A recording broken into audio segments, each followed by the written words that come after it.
Call of Duty games are hardly known for their realistic depictions of war. They're meant to be fun and a little bit wacky, but over the years, the developers have included some really weird things in the games, and it's about time we started asking some serious questions about stuff like the exploding red barrels conveniently left around the map. Who is leaving these barrels hanging around a street market? Are they selling them? Why are they on a helipad? What's inside them? Is it fuel? Then how the fuck do they explode after being shot? That's not really how it works, mate. You would think after the first few barrels exploded in the COD universe they'd start coming up with ways to stop it instead of placing them in even more dangerous spots. What is with all the oddly designed edges to the maps and sometimes straight up invisible walls blocking us in? Did the soldiers in the Call of Duty world ever wonder why there's an invisible force field blocking them in a certain area? And don't even get me started on Wasteland in Modern Warfare 2, which doesn't have an invisible wall but an invisible enemy.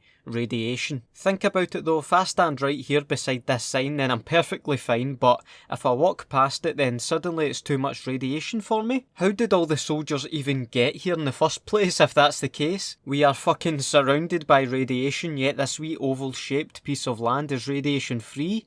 That's weird. Your soldier can take a sniper shot to the chest and survive, be hit with a grenade, fall out of a building, and yet can be killed with a throwing knife to the big toe. Also, when your soldier is on low health, they can be killed by being hit with a fucking flashbang. How heavy are these things? Not to mention, if you stay alive after taking some damage, your soldier's health and cells regenerate in about 10 seconds, so they'll be as good as new after being shot a few times, don't worry about that. But despite how indestructible your soldier is, despite all the training they've had, they didn't learn how to swim and are so weak to water they are killed upon impact with it. The soldier's stamina in Call of Duty is pretty weird. It's either unlimited or fuck all. Are you telling me a soldier can only sprint for about 3 seconds at a time, and on the opposite end of the scale they can run a 4-minute mile carrying an LMG with a rocket launcher strapped to their back? Also, where is the rest of my soldier's body? Why do attack dogs decide to leave the area all of a sudden? Like, there's still some baddies here to munch on. Where he's all gone? Is someone whistling on them all with a frequency that we can't hear? Maybe they've just got bored. Maybe someone's on a 7 kill streak elsewhere and they have to make their way over to that map instead. Not to mention some of the areas they get into the maps from are dubious at best. The worst is on the map Hijacked on Black Ops 2. It's a hijacked yacht. Where were all these dogs 5 minutes ago? Because I certainly don't see any doggy jet skis docked beside the yacht, so there's some explaining to do here. I actually did some research into this and apparently all the dogs enter and exit through these hatches here, which I'm not having. All these dogs were just chilling out having a wee sleep in these hatches while I was fighting my way up to 1700 points to call the dogs in.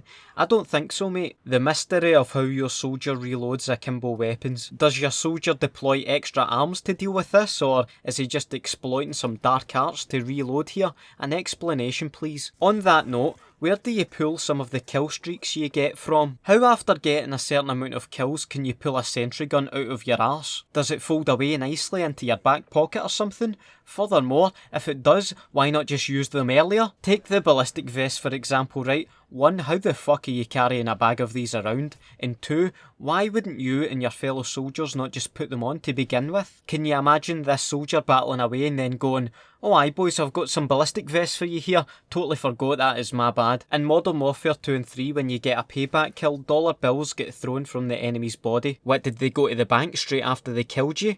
That's so weird. How come you can run and throw a grenade a decent distance, but when you run and jump while throwing, you can launch the grenade into fucking orbit? Think how difficult it would be to run and jump while throwing something. To me, that seems like it decrease your throwing distance, if anything. Any javelin throwers in the house to debunk that for us, let us know. Come on guys, we need to kill these bastards. There's too many of them. I see one in my sights, opening fire. Wait, don't! By my count, that's us killed 75 of them, so we can stop there. Yeah, good shout. Aye, he's got a point. How and why are these leaves bulletproof? And can we harness their materials to make better armour? Planting the bomb and search and destroy, how does every soldier either side of the fight know the exact buttons to press to activate the bomb and defuse it? I used to try and figure out what numbers are being pressed here. Does anyone know of the actual buttons you press in COD 4 while planting. Also imagine the soldier messed it up and accidentally phoned someone like, sorry mate, wrong number. The bomb in World at War is even worse. What even is this wee spinny thing? It's like a fucking jack in the box. Being hit with an EMP and being told so via radio, how stupid is... Actually Marley, if you listen closely, all the enemy kill streaks are announced via radio, but the EMP announcement is just shouted. Enemy emergency airdrop incoming! We've been EMP'd! Electronics are down! Banter denied. Why are soldiers in the future fighting battles with boxing gloves? Who's actually piloting the chopper gunner, and why do they insist on repeatedly flying away from the action? Like there's enemies right there, we can all see them, but the pilot decides, do you know what, I've got a feeling we'll find some more bad guys over here instead. Why do we hear our bones crack when we fall from a decent height if we can keep on running around straight after as normal? Now I've never fell from such a height that upon landing I've heard my bones go crunch, and I'm assuming if that were the case I'd have at least a good few broken bones, and I certainly wouldn't be running around carrying military gear straight after. And lastly, what's with all the jelly that goes on your screen when you get hurt in Modern Warfare 2? And what about the red on our screen in general in other COD games? Doesn't matter if you're shot in the balls or hit with a noob tube, your soldier's vision gets obscured by blood. Now that's quite weird. Phew, I think we're just scratching the surface there, folks. Thanks to everyone who submitted their weird observations about COD to me on Twitter. If I used one of your ideas, I shall have your Twitter name scroll across the screen right now.